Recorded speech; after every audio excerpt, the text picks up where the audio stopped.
Enroll now in our ongoing April and May intakes in the following diploma, certificate and artisan programs. SMS your name, course, grade and email address to 0725 818 644 or visit our website Eldoret Technical Training Institute. Growing reputation. Tired of endless scrolling? Say goodbye to the chaos. Introducing the all-new Business Daily website. Experience seamless navigation. Immerse yourself in a world of more videos and more podcasts. Discover more with our enhanced home pages. Engage like never before with our interactive tools. Join us and elevate your reading experience today. Business Daily. More possibilities.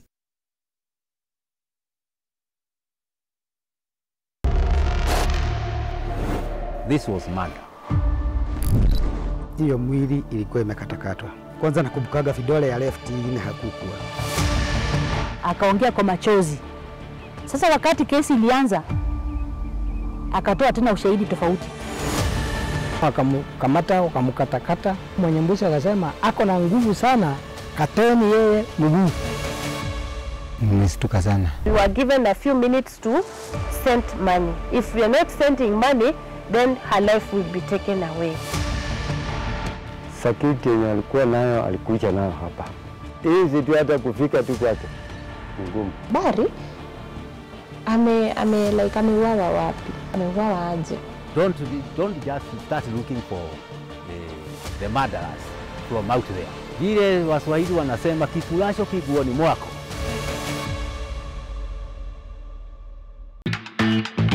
Are you curious about that dazzling look? How do you define beauty? And how to dress elegant, glitz, and glamorous.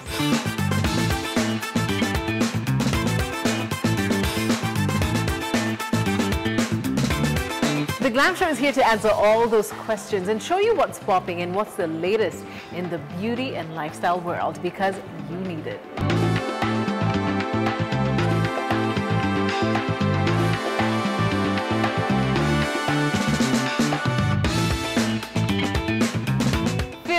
Look your best and fall in love with Into the Glam every single Saturday only on NTV.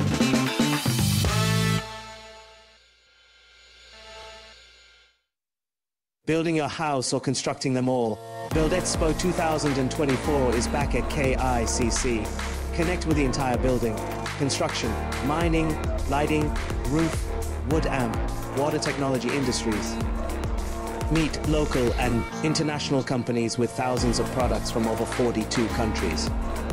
A feast for developers, contractors and architects at KICC from 5th to 7th June, 10 a.m. to 6 p.m. Be there.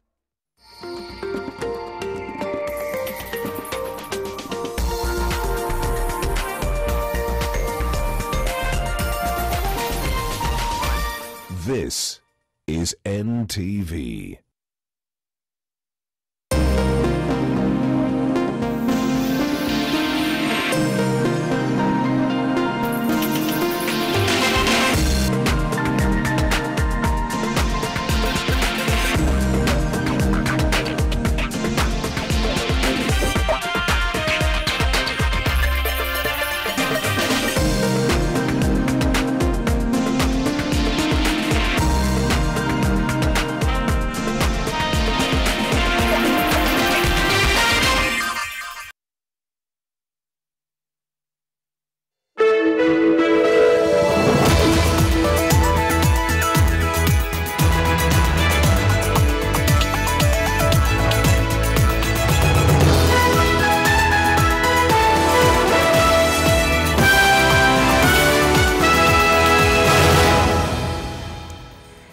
A very good evening to you. Glad you could join us on NTV tonight, not only on this Wednesday, but as it happens to fall on Labor Day. Nina Shaban on the Money tonight examines the decline over the last 2 years for pay of teachers as well as county workers. We'll also bring you up to speed on the commitments that have been made by government. See you on the other side of these news highlights. Ambao tuko nao neighbors wetu hakuna mtu hata mmoja aliweza kuokoa chochote. Maji yameshikana na vioo. Danger kubwa sana ni magonjwa kutokea. More torrents, more deaths. 10 more people killed as towns and highways are cut off and leisure lodges marooned by the floods. Also tonight, kuitwa Zakayo si jambo. Bora tulipe ushuru, Zakayo ni jina, hakuna problem. Take it or leave it. Taxes is the only way. President Ruto refuses to give in to public pressure as cost of living bites on, buoyed by thinning wages. And we must be brutally honest with one another. Plus, we're not back to pre-COVID times. Business is not back to normal. Workers buying power on a nosedive. Teachers and county workers lost between 8 and 20% of their salaries in 2 years. Details on the money tonight. Plus, our prayer and hopes is that to go and run well. We know we are going to run for the Kenyans, not only us. Elite team named for Olympics marathon. Eliud Kipchoge and Perez Jepchirchir to defend their titles in Paris.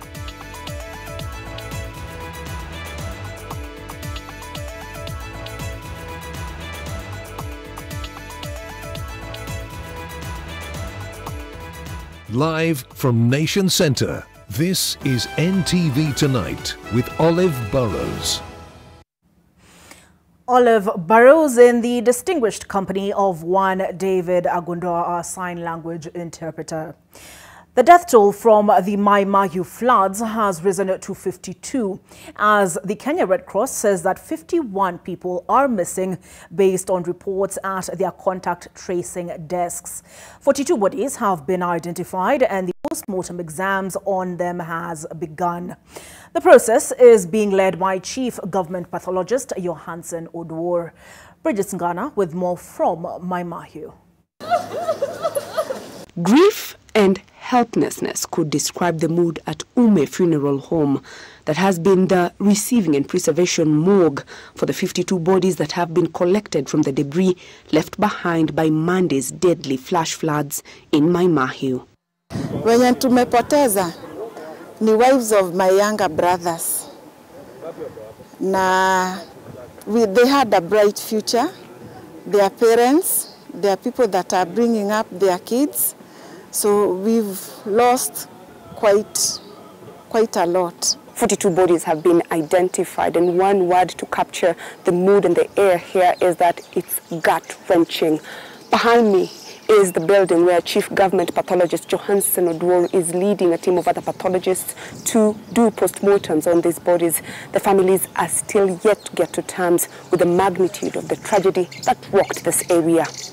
Mary Waruguru's family was here for 2 missions. One, to attend the post-mortem of 4 of their family members, and at the same time check for her missing 3-year-old niece among the unidentified bodies. Ukiona mwili kiingia unakimbia uangalie kama utawapata mtu wenyu. Lakini nasikia tu kuna wenye wanashughulika, lakini bado sababu hii ni siku ya 3. Mary was not alone. This family too was looking for a missing child. Lakini sasa unajua hii matinga inatoa miti na matope. Lakini sasa tukiangalia maybe umbwa vile sasa askari ya umbwa wameletwa ndio tunatarajiwa kupata mtoto. Kuna mahali maji ilimezwa. Hata tunaona hii mili ingine hii yenye inasemekana imepotea. Ingine ilimezwa. Kuna mahali kuna meza watu na unajua sasa ukisema hivyo kunafaa mpaka serikali ikuje iangalie ijue ni wapi tunasema. Sisi sio wazimu. The Kenya Red Cross has since confirmed that 51 people have been reported missing, even as they call on families within the site of destruction to continue to come forward. Our purpose is today we clear with postmortem, as also we request the family members who are ready to pick their bodies to pick them. So we are here, we are assisting them. The process is very smooth.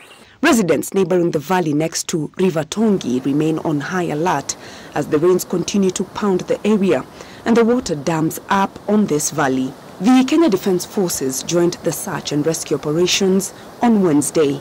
Bridget Ngana, NTV, Nakuru.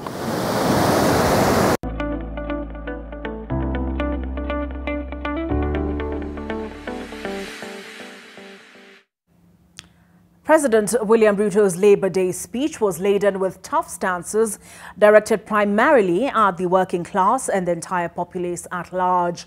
The president, who has been under fire over workers' continually thinning payslips occasioned by the increasing taxes and statutory deductions, maintains that it is only through raising of revenue as a country that prosperity can be achieved and not through external borrowing. And as NTV's Sydney Chazimana reports, the striking doctors also received their fair share of a tongue lashing, with the head of state urging them to put an end to their strike and get back to work. And we must be brutally honest with one another. It was an off-cuff speech that is almost characteristic of the president, and this time round he had something to get off his chest. First, he picked on the national debt narrative. Tumejidanganya muda mrefu ya kwamba nchi inaweza kujengwa na madeni kutoka nchi zingine. It is not possible. Our formal economy is driven by informal economy, which has huge of deposits in our banks. We don't rely on money from outside. By investing in IDA. Ironically, as he castigates the external debt, President Ruto was at the forefront of the Heads of Africa Summit meeting earlier this week, calling for increased low-income loans and grants from the World Bank's International Development Association, urging for an increase of IDA's financing capacity by $279 billion by the year 2030. But at the same time, he remains adamant that the citizenry through taxes should fund the country to its prosperity. Kuitwa Zakayo si jambo. Bora tulipe ushuru, Zakayo ni jina, hakuna problem. Tunaweza kusonga mbele. Bora tujenge Kenya hii, watu wapate manyumba, tuwe na affordable, tuwe na universal health coverage, watoto vijana wetu wapate ajira. Zakayo ni jina, tuendelee mbele. When you said everybody should pay tax, it became as an alien issue in this country.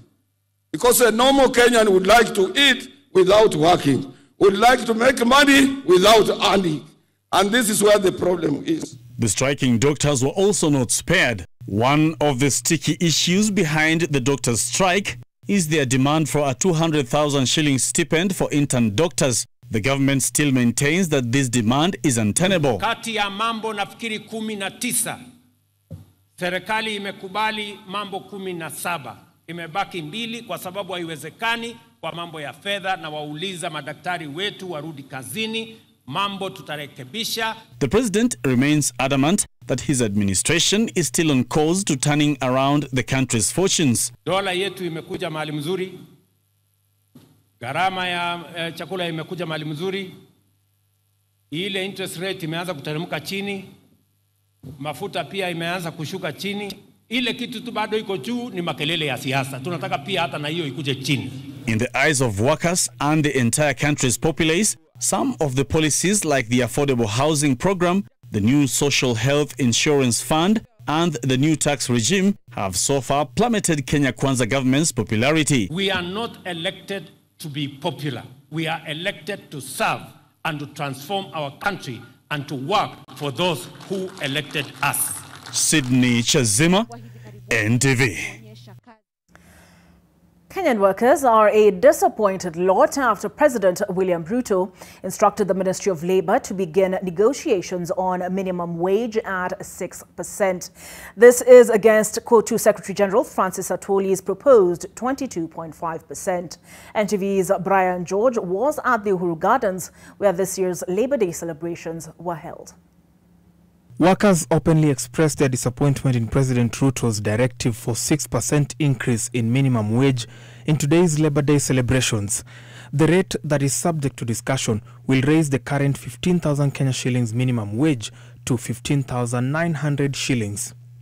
Coupled with the statutory reductions, the 5% surge in inflation as of end of April would see a meager cushion against the high cost of living if it isn't a backpedal already. Tulikuwa natarajia tufanyiwe nyongeza ya mshahara, lakini haijafanyika ambao ilikuwa matarajio ya wengi. Tulikuwa tunatarajia kulingana na pendekezo la kiongozi wetu wa KOTU Dr. Francis Atwoli vile alivyokuwa amesema 22%. The last minimum wage raise was in 2022 when then President Uhuru Kenyatta raised it by 13%, a significant amount at the time. last year's promise to raise the wage has not been honored so far, doubling the disappointment. The disappointment is more on KOTU boss Francis Atwoli, who had floated a 22% raise in minimum wage. Tunaangalia huyo ametengeneza pesa ngapi. Na ile ya juu ndio tunakuja kumwambia bwana, wewe kampuni yako imetengeneza pesa hii umenunua gari, zingine umepeleka Dubai, zingine umepeleka Ulaya, na hizi zimebaki ndio sisi tunataka tugawanyane na wafanyikazi. And when we demand, you cannot escape, you cannot run away. Because we will go to the industrial court with those facts and we will get what we want. The president further said Kenya will continue bilateral negotiations to try match the demand for jobs against the current mega supply. And it is the hope of many Kenyans that the 6% instructed by President William Ruto will come into fruition as soon as possible, as this would help cushion the effects of inflation and the high cost of living. Brian George Otieno from Uhuru Gardens, NTV, Nairobi.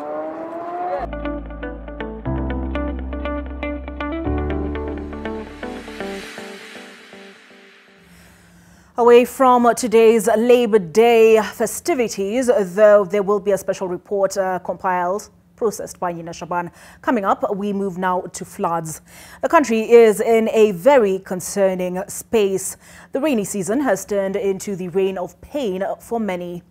For many people, being swept away by floods or gushing waters, to many others being buried alive in landslides and so much more, the situation is heartbreaking. Lives, livelihoods, livestock and property have been and continue to be lost and damaged. The desolation is tangible. Tourists at the Masai Mara National Reserve are among the latest to bear the brunt of the heavy rains, with search and rescue operations underway as the floodwater levels continue to rise after River Talek broke its banks. In Kitengela, 2 bodies have been retrieved, with hundreds of locals fearing for their lives after Athi and Nunkopir rivers burst their banks. The flooding situation continues to worsen as Kenyans living in areas prone to floods, landslides or other weather-related precarious situations are expected to urgently relocate. NTV's Kevin Mutai with the details of the torment and tragedies across counties. Over 14 tourist camps in Narok have been submerged, flood water levels hitting a record high. Some of the tourists have been trapped by the floods, the Kenya Red Cross team coordinating the search and rescue mission to evacuate those affected. More than 50 people have been rescued. Some of them were airlifted and boats also deployed to carry out ground surveillance. The Mara Bridge, linking the Mara Circuit and the vast Masai Mara, has been swept away, River Talek breaking its banks, further worsening the situation. 2 bodies have been retrieved in Kitengela, locals saying that the victims of the deadly floods were swept away while trying to cross a bridge. River Nunkopir has burst its banks, posing danger to people living in riparian lands. Ni vyema tuchukue tahadhari na tuondoke karibu na sehemu za mito na maji. Kwa sababu unaona sasa kama rafiki yetu mmoja hapa alisombwa na maji usiku na hangeweza kusaidika. Vitu zetu zimeenda, yani tumepoteza mali yetu kwa nyumba, unaona hata kila kitu imeenda, hata unga pia maybe imeingiwa na maji. Police have cordoned off Kangundo Road at Joska area. River Athi has also burst its banks. Hivyo tungeomba serikali ifanye haraka, maana hatutajua ni lini ama nini kinaweza tokea. Chuata ukiwa juu ya hiyo bridge mahali imekatikia pale unaona ikitengeka. The heavy rains pounding the capital have also paralyzed transport along major roads, those affected including Thika Road, Outer Ring Road, Eastern Bypass, Mombasa Road as well as Jogoo Road among others. Some places have also been submerged such as South Sea, Cabanas, Imara Daima and Langata. Sisi hatujaona msaada wowote na tunasikia tumepewa 24 hours tukwe tunatoka hapa na hatuna mahali popote pa kwenda na tuko na watoto. Mimi ni dereva. Ile kazi nafanya pale kwangu gari nimeweka nje. Parking nimeweka hapo nje kwangu. Maji ilikuwa imefunika kila mahali. Hiyo gari ukitoa hapo ni hivyo. Hiyo story yake imeisha. Kwa sababu ikifuta maji ni hivyo, hiyo engine unaweka chini, pesa kidogo hapo ni 120,000. The county government of Kiambu has also suspended construction of houses in Kinom, one of the areas mapped out as susceptible to dangers brought about by the floods. Some of the buildings have collapsed, with more than 600 people being affected by the heavy rains wreaking havoc in the region. ile route ya kutoka highway ile Mama Ngina. Hakuna drainage zenye zinaweza toa maji huko juu ikiteremuka. Tuweze kujenga hizi drainages na zaidi ya hayo tuweze kuzipanua ili hii maji inatoka kule kwa barabara kubwa iweze kuwa accommodated kwa hizo drainage. We are also assessing our dams. We have 3 dams in our sub-county. We are assessing to see whether there is a danger of overspill. The dams breaking the banks. And we're watching one in Karai, and we want to make sure that the residents around the dam are evacuated immediately. The flood's death toll now stands at 181. After 12 more people died in the last 24 hours, 90 people have been reported missing in different counties. Kevin Mutai, NTV. Former Kenya Television Network KTN news anchor Michael Oyer has been eulogized as a great man of faith, a guiding light to those around him, and an impactful individual who was a family-centered man. During a funeral service held in Nairobi, the celebration of the journalist and counseling psychologist was marked with glowing praise of a man who pursued excellence. Oyer died on the 20th of April after suffering a stroke, according to his family. His celebration service had a mix of beautiful tributes and heartwarming musical performances by family members and friends. Oyer, who worked at Capital FM, then KTN, before returning to his primary area of study, counseling psychology, is set to be laid to rest on Friday, the 3rd of May in Homa Bay County. But if I were to ask Mike, he'll tell me, though he slay me, but yet I will trust in him. Because I do not walk alone. God, who wanted Michael to be happy, is the same God that I trust in.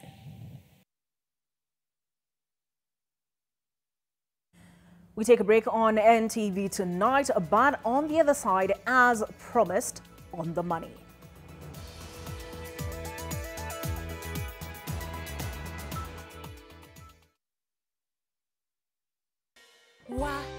Lakini vile hii ekonomi imetufinya, ilinibidi kubadilisha sabuni nikatumia ingine rahisi.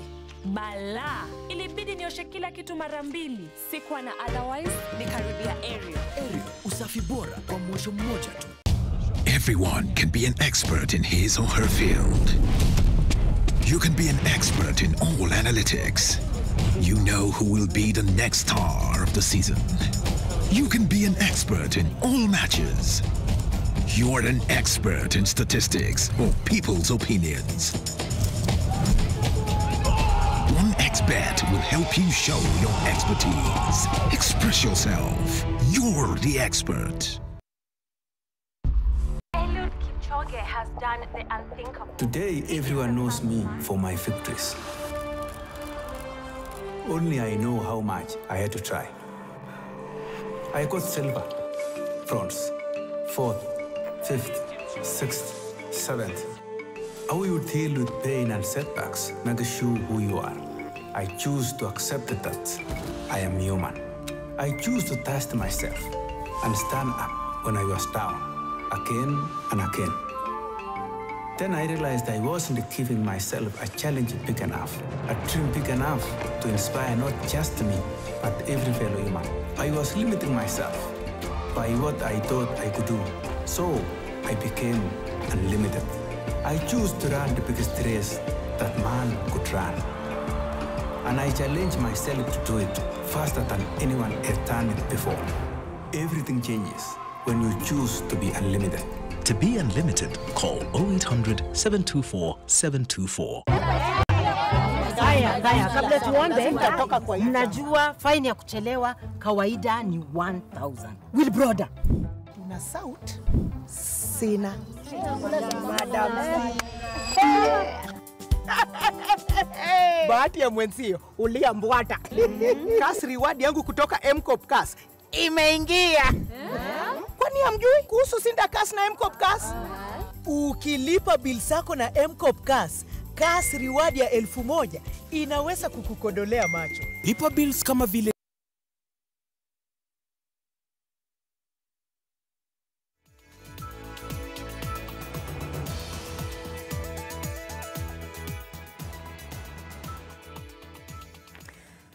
is Labor Day, and in Kenya, the labor market stands between a rock and a hard place.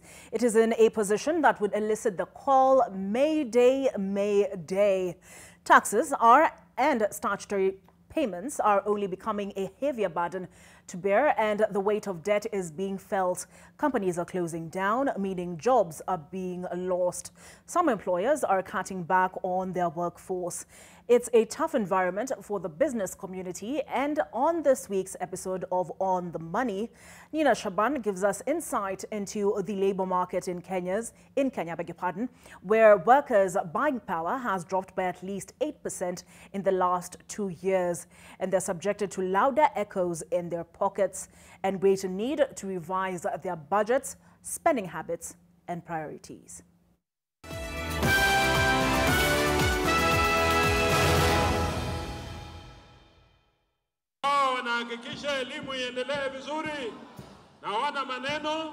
Consider this.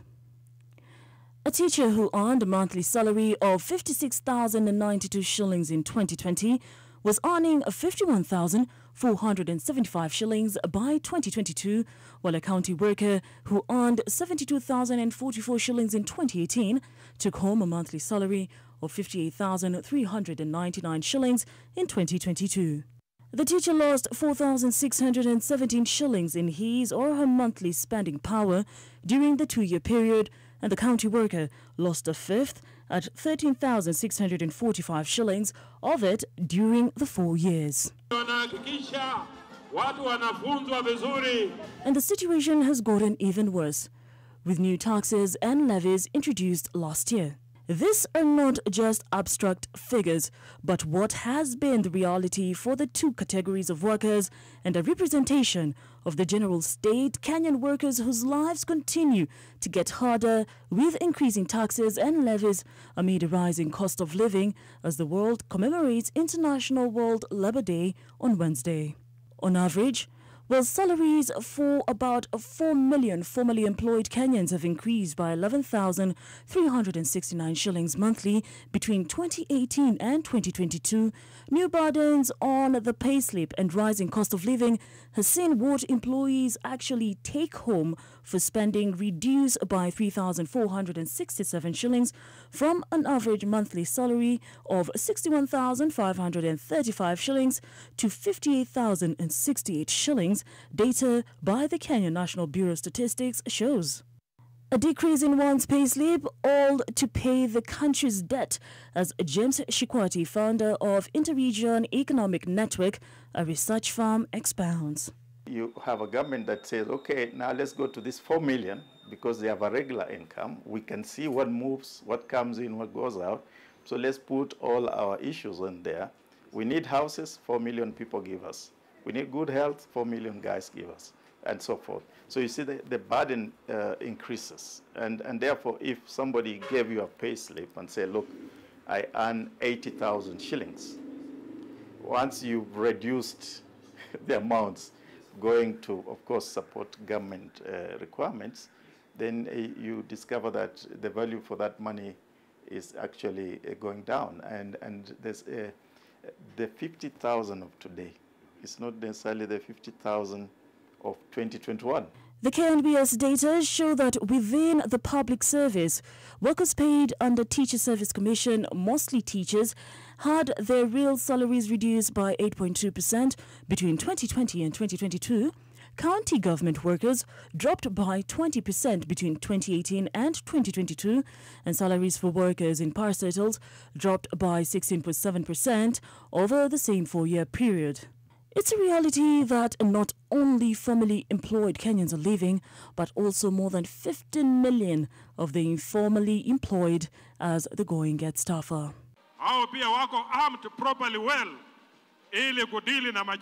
But the bigger problem in this context is both the employer and the worker are crying, and the government, pressured to service debt and unwilling to explore alternative revenue-raising measures, continues to hammer the payroll for additional monies to pay huge public debts and public service wage bill, hitting businesses and workers.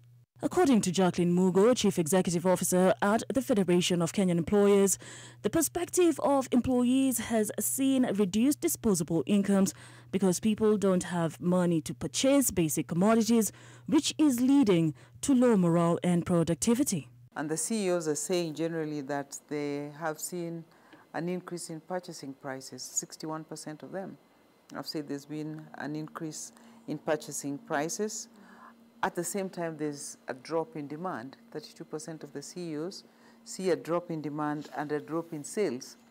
So if you compound all that, it shows you a very distressed business sector and business environment.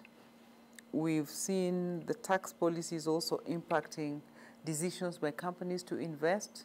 They're holding back on that, and they're reviewing their strategies. And as a whole, the financial standing of a lot of businesses, many of whom are our members, is in jeopardy. This is despite many of the businesses having not restored workers' full salaries after the regulatory changes, the policies, and the impact on the payroll and the incomes of companies. We're not back to pre-COVID times. Business is not back to normal. The FKE had at the start of November last year indicated that more than 70,000 formal jobs were lost between November 2022 and October 2023. Fast forward to the present time, and the situation is about to get worse. At the time we did that survey, we hadn't actually come to a situation where we are dealing with these are the changes that have happened in the labor market. The new taxes, the finance bill, all the laws that have come. So the situation must be worse than what it was. Jacqueline went further to explain that the cost-cutting measures that businesses have had to put in place are aimed at keeping enterprises alive and functional, keeping people in employment, and the cautious attitude that businesses are employing is not aimed at punishing employees, but really finding a way of enterprises coping in this difficult time. I think Kenyans were all in shock when they saw that the government itself is considering putting all employees on contract. Why? Because businesses are looking at flexibility, the ability for an enterprise to determine how many staff you need based on the demand from your consumers and the fluctuations in the businesses. We all know that our laws are very stringent. Once you have an open-ended contract, it's then very difficult to terminate it. It's a reflection of the shifting labor market dynamics and an effort by enterprises to optimize. So flexibility is something we've been discussing globally for a very long time. And I think we can't escape it as Kenya. From the workers' side, Central Organization of Trade Union Secretary General Francis Atwoli was cognizant of the state of life of the Kenyan worker. Kenyan, particularly civil servants, are also threatened by contractual employment instead of permanent and pensionable employment. Those are some of the things that Kenyans are asking, what is the trade union doing and so on. Mr. Atwoli noted that employers are increasingly becoming unable to implement the signed collective bargaining agreements, and trade unions are having to engage them to understand prevailing issues and how agreed changes can be implemented, even as they challenge the government to crack down big enterprises that are avoiding to pay taxes and causing more burden on the taxpayer. Badly hit. So what makes us have the problem where we are, first of all, is mismanagement of our own economy. It's mismanagement of our own affairs, mismanagement, and that is why sometimes we find ourselves, we are in a situation that we cannot be able to pay. The other area is that most of entrepreneurs in this country, they don't pay taxes. So until people pay taxes, it's when the government can have money, it's when you can have circulation of money, that is when we have construction work going on, infrastructure being addressed, and people getting salaries and employment, like in a developed country. With both sides of the labor market struggling, tensions are rising, and the future of Kenya's labor market is uncertain. Studies in previous months have shown that Kenyan workers have had to normalize skipping meals, walking to work, and moving to cheaper houses to cope with the rising cost of living amidst stagnating salaries. And even as workers oppose plans by employers, both in the public and private sectors, to progressively eliminate permanent employment in favor of short-term contracts, employers are increasingly appearing determined for the change. Shikwati, the economist, summarizes this mix of labor force as a combination of First World and Stone Age, with the Stone Age being in the informal sector, overpowering the modern sector by far. For the labor movement, I think they really have a big challenge. They need to retool, in my view, because number one, they're dealing also with a very unpredictable government. So similar to industry, they too must be facing the challenge. And then number two, if you look at the dynamics of the labor market, technologies coming in, these so-called remote jobs, digital jobs, and now there's even artificial intelligence-backed job systems. All this means that the labor unions cannot operate in the same space. What all the players across the Kenya's labour force market have agreed is that it cannot be sustainable for the government to continue targeting the formerly employed person for each of its growing spending needs. 56 million people, and you want 4 million to carry the burden of 56 million. That's a big problem. Secondly, the other employed that are not in the formal sector, we're looking at roughly around 15 million of them. So if you put the tally, you would say this is a country with maybe 20 million employed. But remember, 15 million are in the informal sector, meaning in agriculture. They weed maize, maybe they pick coffee, maybe they pick the vegetable. They are not really on some kind of regular income. The economist argues that things would be easier if the government motivated everybody to be productive and then ask itself what it has been doing to make people not productive. Part of the reason the 15 million workers are in the informal sector is because they feel that the government wants to tax them, but they can't see the service. While the Federation of Kenya Employers insists that Kenya is in a dire situation where jobs are being lost. The cost of living is high for Kenyans, the cost of doing business is higher, so in the end, you'll see an erosion of employment opportunities, an erosion in incomes for those who are employed, and people cannot make ends meet with an aspect of the working poor, people who are working but are struggling to put food on the table. Nina Shaban, NTV.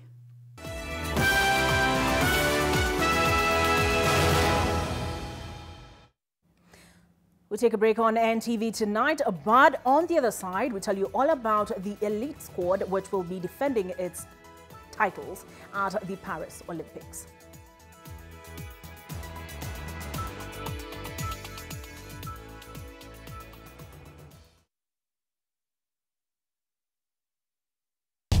Everyone can be an expert in his or her field. You can be an expert in all analytics. You know who will be the next star of the season. You can be an expert in all matches. You are an expert in statistics or people's opinions. 1xBet will help you show your expertise. Express yourself. You're the expert. For an exclusive 3-time skin effect, try Nivea Men Deep powered by Black Carbon. For 48-hour deep moisture, a fresh skin feel, and a long-lasting masculine fragrance. Make an impact with Nivea Men Deep Impact Body Lotion. Try Nivea Men Deep Roll-On for 72-hour antibacterial sweat protection. Warembo, ni nini muhimu kwenu mnaponunua body lotion? Smoothness, scent, glow. Nunua Nice and Lovely body lotion. Transform dry skin kuwa deeply nourished na smoothened. Na fragrance nayo. Wacha tu. Now available in the 850 ml pack. Chagua Kenya's #1 body lotion. Bahati ya mwenzio uliambwata. Cash reward yangu kutoka M-Cop Cash imeingia. Kwani hamjui kuhusu Sinda Cash na M-Cop Cash? Ukilipa bill zako na M-Cop Cash, cash reward ya 1000 inaweza kukukodolea macho. Lipa bills kama vile TV, stima, maji na shopping ukitumia M-Cop Cash ama dial *667# na unaweza kujishindia 1000 for every bill paid. Kuna 100 daily winners, yani watu so moja. Chelewa, utapata mbwata sio chako. Kose. Shinda Cash na M-Cop Cash. Cooperative Bank. We are you. Terms and conditions apply.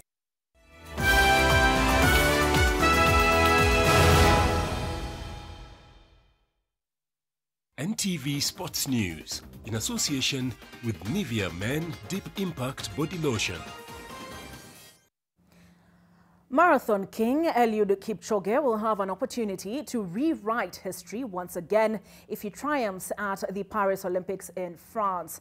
Kipchoge, who won back-to-back Olympic titles, was selected for a 6-member team in Eldoret that will represent Kenya at the Paris Olympics slated for this summer. And as our reporter Steve Kater now tells us, the newly crowned women-only marathon world record holder Perez Jepchirchir will also have an opportunity to defend her Olympic title following Wednesday's selection. In 2004, Eliud Kipchoge, then an 18-year-old junior athlete, was part of the Kenyan team that represented the country at the Athens Summer Olympics.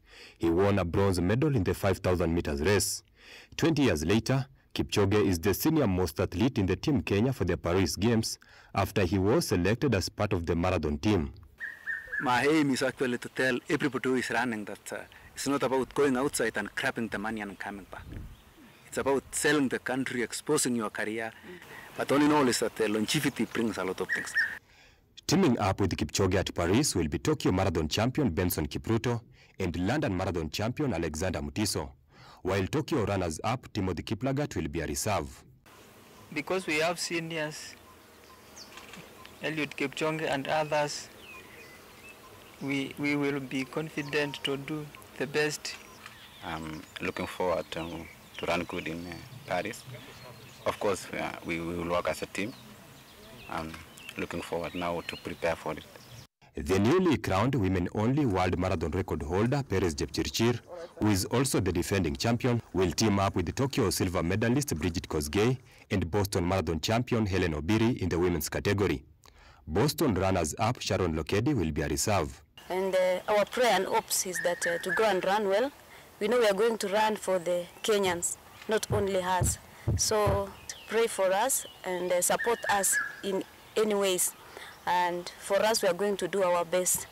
Athletics Kenya has now handed over the team to the National Olympics Committee, who will take care of the athletes' preparations ahead of the Games. And all of us, we want to make sure that we support these athletes to make sure that they shine. That is their time. We want to facilitate them. We want to make sure that we work step by step with them until the Games itself. And I want to encourage even those who are not named today, that there is always another time, and there is no. It's not that they are not doing very well. It's not that they have not satisfied the requirements, but it's because there was that selection. Kenya won the men's and women's title at the past Olympics Games in Tokyo, and is targeting to retain the two titles as well as to achieve a podium sweep in Paris. Steve Geter, NTV Sport. Furtherfield, Bayern Munich manager Thomas Tuchel is bullish that the German Titans have what it takes to reign supreme at the Bernabeu in the second leg of their UEFA Champions League semi-final clash against Real Madrid. Los Blancos rallied late to hold Bayern Munich to a 2-2 draw at the Allianz Arena, and with defending champions Manchester City knocked out by Real in the quarterfinals, both of these teams will feel they can win the competition. The second leg is slated for Wednesday, May the 8th at 10 p.m. Still a 50-50 match. The result is totally even.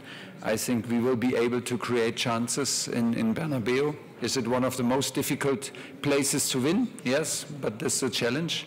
It's the beauty of it, and it will be very, very difficult. But we have 90 minutes, maybe 120, or maybe penalties to put it to our side. NTV Sports News in association with Nivea Men Deep Impact Body Lotion. For an exclusive 3-time skin effect, try Nivea Men Deep powered by Black Carbon for 48-hour deep moisture, a fresh skin feel, and a long-lasting masculine fragrance. Try Nivea Men Deep Roll-On for 72-hour antibacterial sweat protection. And that concludes NTV Tonight on this Labor Day. I've been your host, Olive Burrows. Our sign language interpreter has been David Agundua. But please do not move, because coming up is 12 minutes, and this one is all about the flood situation. Good night.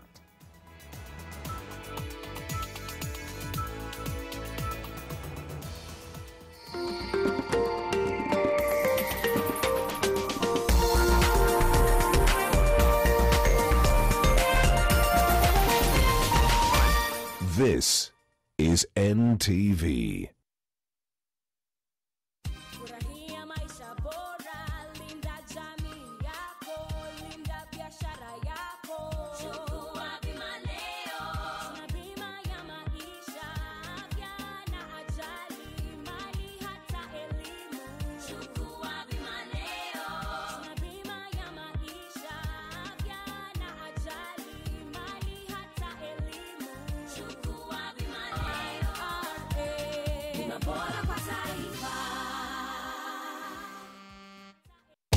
Everyone can be an expert in his or her field. You can be an expert in all analytics. You know who will be the next star of the season. You can be an expert in all matches. You are an expert in statistics or people's opinions.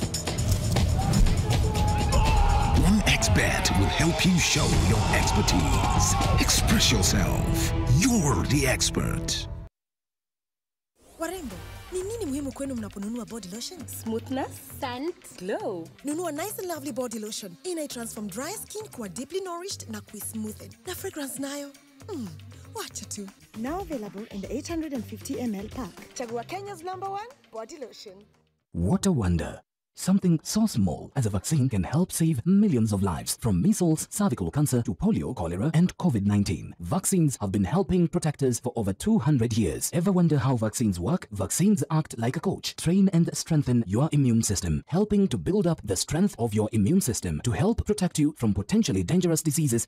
Take action. Visit your nearest health facility and get the vaccines your healthcare provider recommends for you. Brought to you by the Ministry of Health in collaboration with Amref and Pfizer.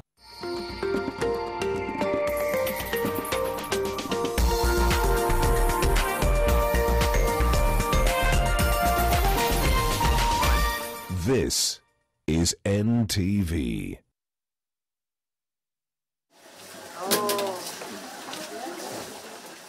Kwa majina naitwa Charles Ombidi, najulikana kama Joe, jina ya mtaa. Mimi ni mkaaji wa Mathare Foe, Utalii Ward. And this is my family story in 12 minutes.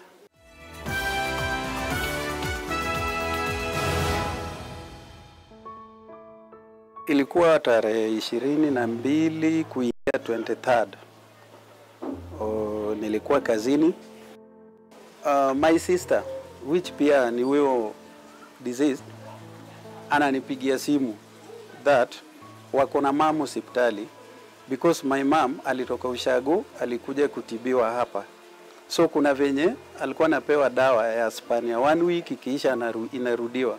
So my sister ndio sasa alikuwa na hiyo responsibility ya kwenda naye kwa hospitali. Kumpigia, hiyo simu yake haiendi. That ilikuwa around 5 jioni. So nika call hiyo namba alitumia, which kumbe ilikuwa namba ya nurse. Ika happen that nurse ananiambia washaenda. So nikaambia Austin, huyu kijana sasa marehemu, that enda waambie Shosh na mam nilijaribu kuwatafuta ili nitume do wachukue dawa, but simu zao zilikuwa mteja. Nitakujia hiyo pepa jioni or ulete kwa nyumba. Which alifanya hivyo. Mvua ilianza kunyesha kidogo kidogo, na time yangu ya kufunga kibarua ikafika, nikakuja kwa nyumba. Kuja kwa nyumba, hiyo mvua iliendelea. It's like the all night. Huku kulianza kujaa. So by saa 5 nilisikia watu wakisema hata huku kumeanza kujaa maji. So while tulikuwa tunalala, ulikuwa unalala ukifikiria inaweza ingia. So sikuenda huko mali wanaishi because niliona wacha niende kesho.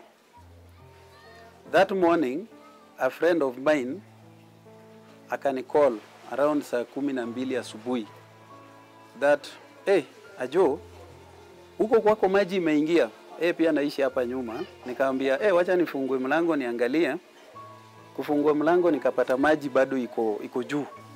Mvua ikaanza tena kidogo. Nikasema nichukue umbrella niende kwa sistangu kuangalia kule wanaishi.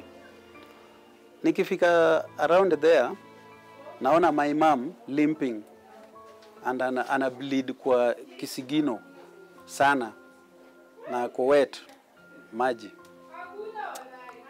Nikamuuliza mom, kwani leo umekuja kwangu mguu tupu na mbona una bleed mguu? Akaniambia wacha tu tuende kwa nyumba ufungue mlango kwanza. So my mom venye nilimuuliza venye kumeenda, aliniambia hiyo usiku kitu saa 6 mpaka saa 7 8 hapo ndio walikuwa kwa nyumba wote kwa jirani yake na familia hiyo ya huyo jirani. So venye maji kumbe ilikuwa ishaja nje, walistukia ile nyumba imecollapse, ili sink. So kusink kila mtu maji limrusha. So yeye maji limrusha ikienda na yeye, then mbele ile tu ni Mungu tu.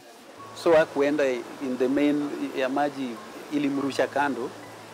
That's where alishout, alikuwa anapiga nduru alone.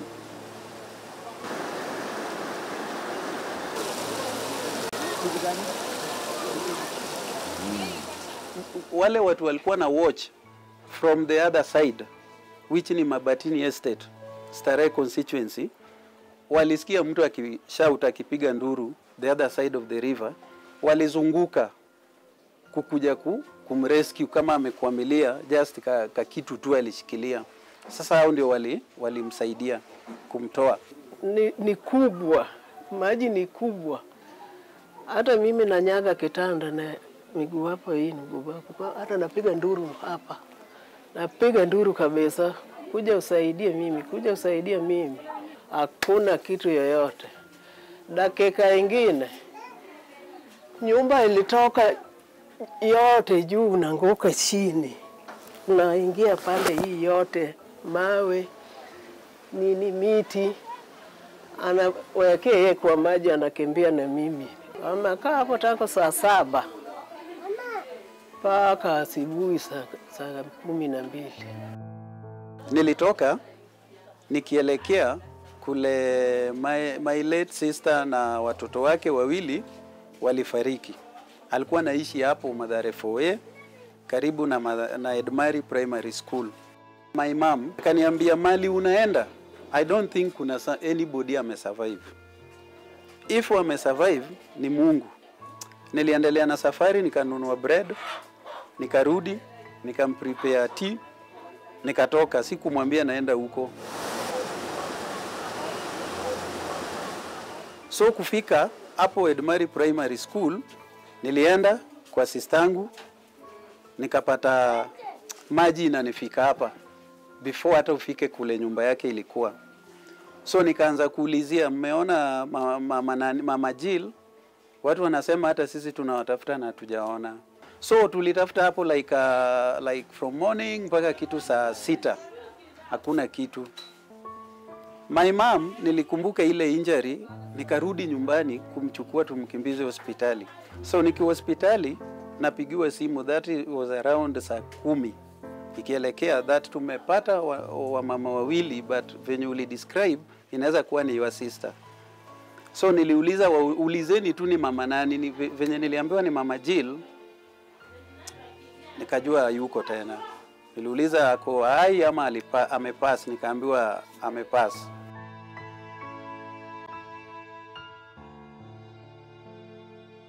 Na watoto nikaambiwa hajapatikana. So tukatoa Mathare hospitali tukarudi. I went there the whole night hatukupata tena body ingine. The following day again nikapigiwa, Jill amepatikana, msichana wa dadangu pia huyo amefariki.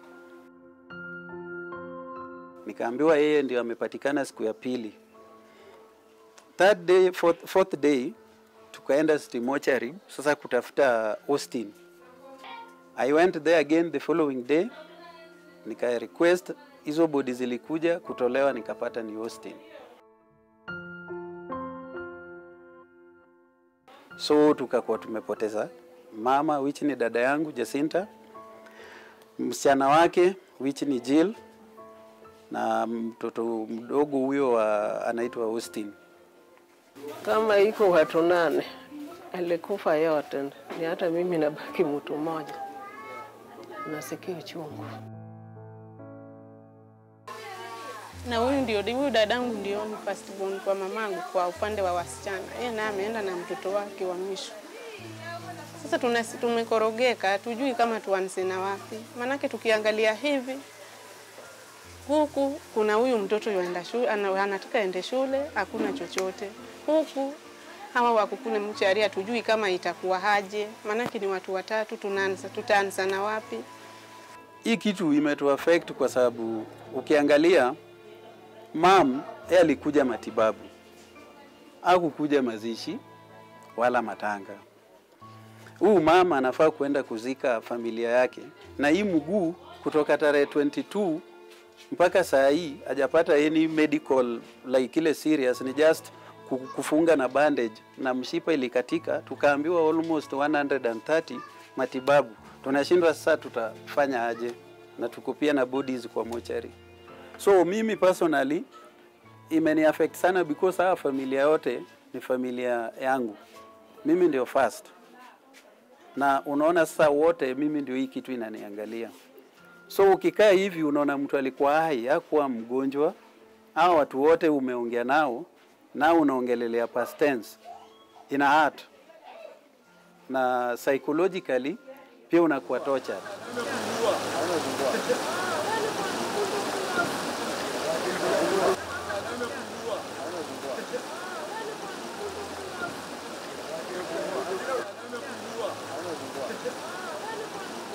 Kumekuwaga kukinyesha since nikiwa hata mdogo, na sijaiona kama hii whereby inaua watu wengi hivyo.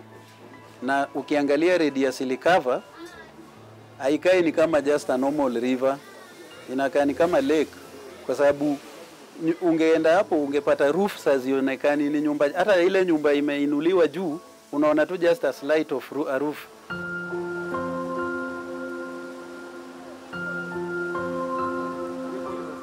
Mimi naitwa Teresia Kaleche. Mimi ni mkaaji wa hapa Mathare North. Hii kijiji inaitwa Matopeni. Ile tulisalimiwa na mvua ya kwanza na ilitupepea kila kitu. Hatuna kitu hata tuko nacho kwa nyumba. Kama mko serikali, tafadhalini naomba mtusaidie. Juu tunalala hapa kwa holi. Hatuna pale tunaweza kwenda. Sina nini wala nini mbele ya Mwenyezi Mungu. Kama kuna mtu anaweza kujitolea, atusaidie sisi waadhiriwa. Tunataka afike hapa mbele yetu. Na nilikuwa karibu kupelekwa na maji. Bahati nzuri nilikuwa mpaka na mama yangu. Mama yangu nikamkimbiza kwa watoto wangu area 4. Mimi nikabaki ndio nikalala kwa hiyo maji.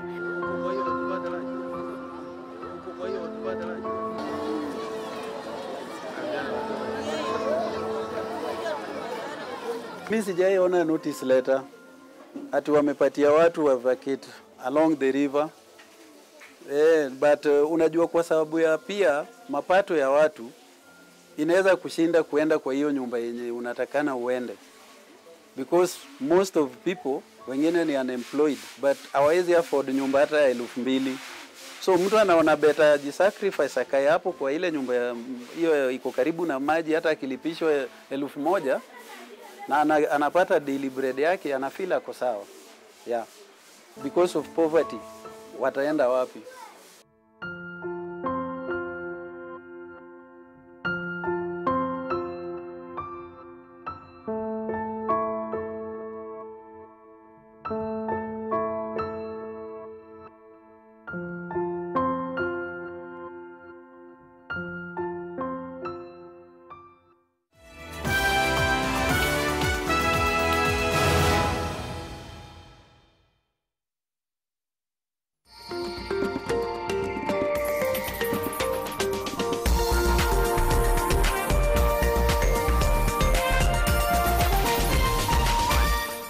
This is NTV.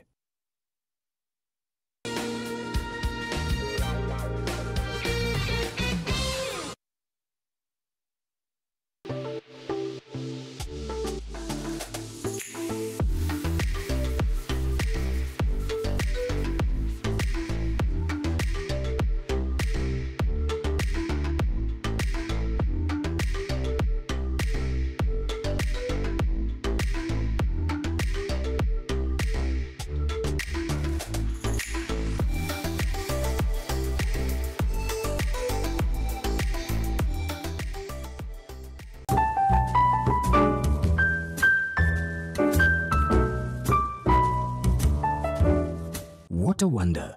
Something so small as a vaccine can help save millions of lives, from measles, cervical cancer to polio, cholera, and COVID-19. Vaccines have been helping protect us for over 200 years. Take action. Visit your nearest health facility and get the vaccines your healthcare provider recommends for you. Brought to you by the Ministry of Health in collaboration with AMREF and Pfizer.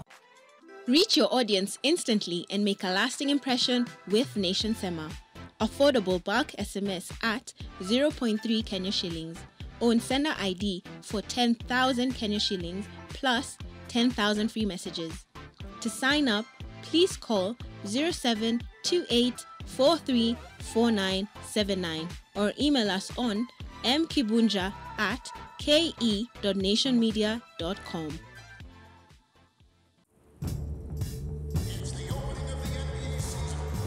How you like me now? How you like me now? How you like me now? How you like me now?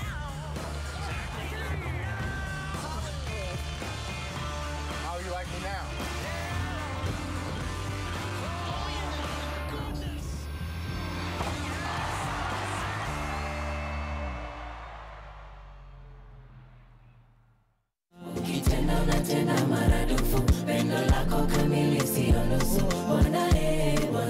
This week on Crossover, we shed a light on artists who are making an impact straight from the diaspora.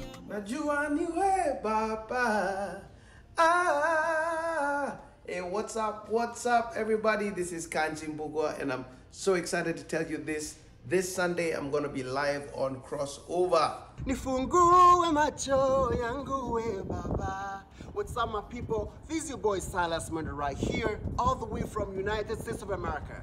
Just to let you know, I'll be live on Crossover Show on NTV this Sunday. Join us as we journey through muziki kali sana ya Pambio Worship right here from Kenya.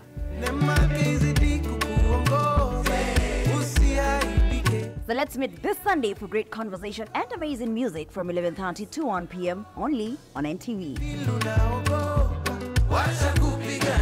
And this is Crossover.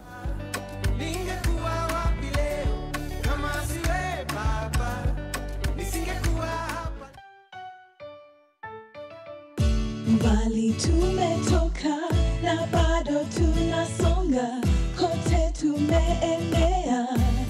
The future is ours. Celebrating 50 years of our past and inspiring our future. I&M Bank.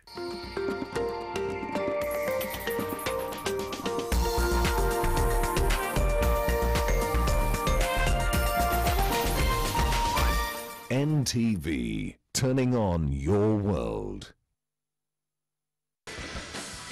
The following program has been rated 18. It may contain scenes suitable for adults only. Wanasema Finley aligonga mpira. Ikagonga windscreen ya gari. Alright. Akamfungia mtoto kwa nyumba. So after that tukajibishana hiyo. Akaniambia hii mkebe pia ni kitu ya kuringia. Kina hiyo mkebe ndio alimsaidia usiku wa manane. Hawezi linganisha mtoto wangu na gari. So, alichukua hatua ya kwenda kuripoti kwa polisi ati nimekidnap mtoto wake. Baba Jaden. Baba nimekuja huku ninataka unielezee kwa nini. Please, I don't have time for small argument like this one. Tuache kuambiana hivyo mambo ya kuongea kitu sitaki. Nataka unielezee ni kwa nini ulinigongea mtoto wako. Anakulaga. Let me tell you, next time I see your child, I'll deport you. Nataka uniambie anakulaga kwako. Kuna nguo amefaa umemnunulia. Uligonga pale, uligonga umepikia. Where's the father of that child? Usinishike. No, where's the father of that son? Kwenda. Nani amekwambia mimi siwezi kuwa father figure wake? People are arguing about the constitution. Watu wamezaa bana. Have you seen my children? Have you seen my children? You see your children, my children is a before and after example. Kwenda. Sikuji hapa mambo ya husband. Enda uzae tena ndio uzae vizuri. Niko 45. 45? Hey, don't try me. Don't try me. Nitakufunga, nifunge mtoto wako, nifunge panya zako, nitafunga kila mtu kwa hiyo nyumba. Hata utufunge look all of you. Kapenguria 6 with your many children. Hii nyumba yako unaona sasa tumetuwekea I will lock you up. I will lock you. Nitakuitia mapolisi. That nursery, I'll remove it. Unielezee ni kwa nini ulimgonga. Nimesema uniambie na stoki hapa mpaka uniambie. Nimekwambia siamki. Ulinigongea mtoto ulikuwa. Hebu wewe. Uniambia ni wanani ulikuwa. Janet. Close your mouth one. Nisipo. Close your mouth two. Leo ni mimi nitakuonyesha. By the time I'm done with you, let me tell you, if there'll be no letters in your name. Ni mtoto wangu ulikuwa unanigongea kwa nini? Ukuniambia utani. Now the things that define us as Africans, and to be specific, it's in how we raise our children. And of course, it is a common norm, and it is a common saying, or it's a common relevant situation whereby when you give birth to a child in an African society, that child is not only raised by the biological parents, but is raised by the society. Ladies and gentlemen, this is the Kupatana Show. My name is one and only Dr. Fueneke. And of course, on my other side is my co-host, the one and only former Miss Muranga County, 1974, your grandfather's favorite crush, and of course, a best friend and a former schoolmate to Michael Jackson. Ladies and gentlemen, the one and only Brenda Jones. Brenda Jones. Brenda, you cannot hear me from your other side. No, you better be cooking something important in this life apart from cooking stories. You cannot hear me when I'm calling you. Kwenda, so hata tuko na shida hapa. No, can we close the show? We close the show so that we also argue and they come and settle us down. You know me, I cannot argue with the lady. I have not told to argue with the lady. Cook what you're cooking. At times I try to get angry. No, you cook as you're cooking. Now, tonight's story might sound a little bit, a little bit ish to some of you viewers. But one lady on this show, it's a very serious story. But it has Kupatana is just not about meeting two people who were once friends and now cannot talk to each other. It's about us providing a space and literally a safe space to see how two people can actually be either end up solving the situation or at least just open up their hearts to how they feel towards each other. And I'm just gonna ask, Brenda, which is the most minute issue have you ever had with your friend? Which later on you just came to find out, you know what? This shouldn't have been much of a big issue. Ingekuwa tu ni kitu kidogo. Which is that one issue? Sisi kama wamama unajua mambo mingi ni chama. Unajua sisi ni mambo ya pesa. Nimekutolea hujanirudishia, nimekutolea hujanirudishia, tukapelekana hivyo. Sasa hiyo ndio ilikuwa tumekosa. Ba Brenda uko kwa chama ngapi? 4. Lakini moja ndio niko committed. Moja uko committed, zingine unaruka kutoa. Kwa wewe kuna hiyo tabia. Kutoagi sana hizo zingine. Na unatoa uko sawa wale watu wa kutuma chama na watu mange pesa ya kutoa, wewe ndio mmoja wao. Mimi ni share lady. Share lady. Wewe ni nini ushaiko sana? Uko na kisuti hapo. Mimi unataka kunitukana pesa wangu pesa ya shamba. Mtu wa kushona nguo. Nataka uniambie ni mimi ni Odwor Onyango Otieno, River Road, Accra Road. Hizo suti wanachelewa na suti zangu. Suti zimechapa. Zimechapa itakuchapa. Hii suti itakuchapa. Nitakushoma. Wewe dada leo nakuona by the way. But I must admit, today you are coming too fast. Leo uko hata wewe nakuona uko na moto sana. Nakupika. Nitakupika wewe. Na nikulambe uso hiyo makeup. Sunilambe. Ona huyu. Now, ladies and gentlemen, allow me to invite this lady who is here to try and solve a situation between her and a friend and a neighbor, an issue that arose a couple of weeks ago, but she's really willing to come and settle out this issue. Ladies and gentlemen, Mama Findi, Karibu sana. Asante. Tafadhali have a seat. Asante. Unajisikiaje? Usalama. Sawa kabisa. Kabisa. Wacha tuingie tu direct into the story without beating around the bush. How old is your son? 6 years. 6 years. Yeah. So tell us, do you feel like kama Finley alifanya makosa? Yeah, na feel ni kama alifanya makosa. Hebu tuambie story, because now you're the one who brought us here. Tuambie story really happened. Because we're here to listen and try to find, to put after a common ground, vila wewe na your neighbor and your friend mtako marafiki. Okay, it was like a month ago. Watoto walikuwa wanacheza. So we stay in Baraka. Baraka Estate. Baraka Estate. So watoto walikuwa wanacheza, walikuwa wengi. So apparently mimi sikukuwa, nilikuwa kwa nyumba. So huwezi jua nini ilifanyika pale. But kulingana na watoto wenzake, wanasema Finley aligonga mpira. Ikagonga windscreen ya gari. Alright. Ya my neighbor. So wakati windscreen ilipasuliwa, Finley akakimbia akakuja kwa nyumba. Immediately. So hakuniambia ni nini imefanyika. Kukaa like 2 minutes or 3, my neighbor akaingia. Akakuja actually akasimama kwa mlango. Alinok ama alikamtuka ameingia? So tuko friends, tunakuanga friends. So that's why nimeuliza. Kwa hivyo alikamtuka amefungwa kwa usamini. Kama ni nyumba nimezoea, most of the time hata kunok naweza kama kwa Brenda Joyce mwa sinok. Muingia kama nimeingia. So yeye alikamtuka kama ameingia. Yeye alikuja kama amesimama kwa mlango. Kama anakaribia kuingia kwa nyumba. Akaita Finley. Finley, hebu kuja. So nikatoka kwa bedroom nikauliza ni nini shida. Finley akakimbia akakuja nyuma yangu kujishika. So nikauliza ni nini kwani amefanya. Ati hebu toka nje uone kitu mtoto amefanya. So before kutoke nini and all that ameshachukua mkono ya mtoto. Akaenda na mtoto. So si mimi lazima nifuate nyuma maana yake nina mtoto mwingine mdogo. So nilikuwa namlalisha na hakuwa amelala. So nilikuwa namweka alale nifuate. Your friend anaitwa Elizabeth. Yeah. So tunakuomba kwa Elizabeth Hofa. Simbali. Sifa. Ni kama hapa na pale. So you guys are neighbors? Yeah, we are neighbors. Kwa hiyo ukivunja wall unaweza ingia kwake. Vizuri sana. All right? So akaenda na mtoto akamfungia ndani na akatoka nje. So kwa hiyo harakati nikamuuliza kwani Finley amefanya nini? Watoto wakaniambia amepasua gari. Sasa nikamuuliza kama amepasua gari situongee. Sasa ule akaja juu sasa. Kuongea nini? Amjui bei ya gari nini? Na mimi nikamuuliza hizo sio gari. Maana yake ni kama Probox. Probox mtu yote anaweza afford. Ofwendeke. Ofwendeke. Yes, Brenda. Amesema gari ni gani? Alisema gari ilikuwa Probox. Probox. Okay. Unajua Probox hiyo ni box. Iko na engine. Situkana hiyo gari. Wewe hujui. Ni box iko na engine. Hapana.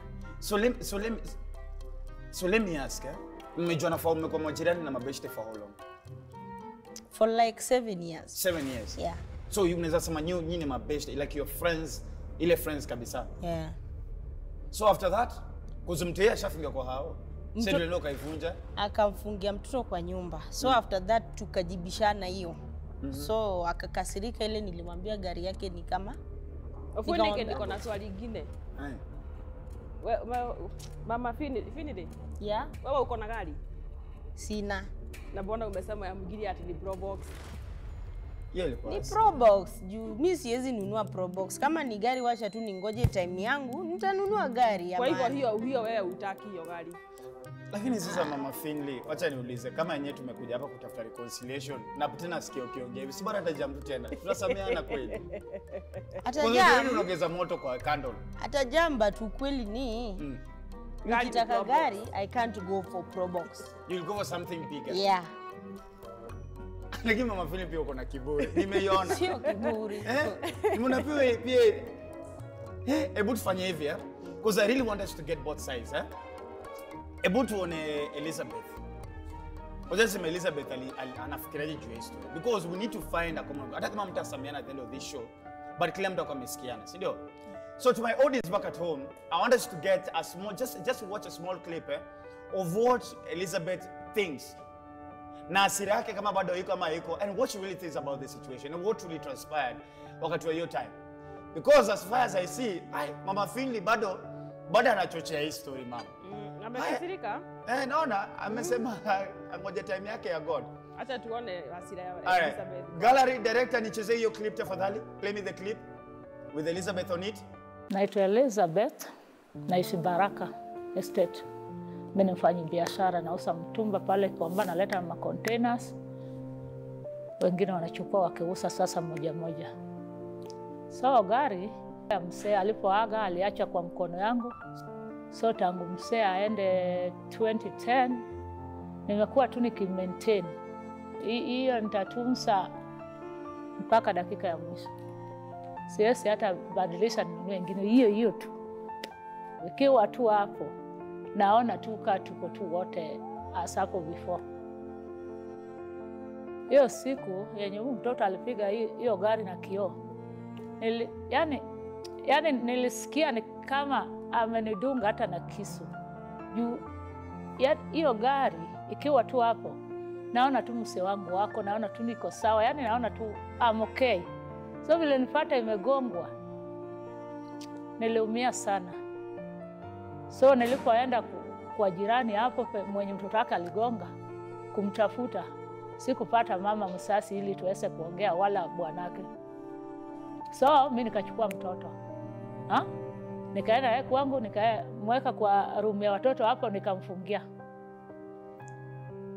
Alishinda hapo for long sana kabla mamake akuje. So mamake alipokuja alikuja akiwa rough than me. Nikamwelezea tu kabla sijamuonyesha mtoto. Akaniambia hii mkebe pia ni kitu ya kuringia. Hii mkebe, na akarudia. Hata mimi nasachukua mawe mengine na nisidi kuigonga. Niliona hapa basi kuna maneno. Yani niliona tu nikae yale tuma mtoto akuje agonge. Juu badala ange apologize, yeye tena alisidi kuniongeza machungu. Nilimwambia mtoto nimefungia hapa, nimpea adabu. Sijamchapa, sijamfanyia chochote hata kukumuliza. Yeye alienda to an extent, akaenda police station. Akaripoti nimekidnap mtoto wake. So mimi nikakuja nikachukuliwa. Nikijaribu kuelezea au akasiniambia utaeleza mbele. Nikaenda tu mpaka kwa station. So tukiwa hapo harakati ya kuandika statement, akaambiwa arudi. So vile alirudi na mimi nikaambiwa uko na ngapi. Mimi nikajengana ile kwa nayo na nyuma yake, na mimi pia nikarudi.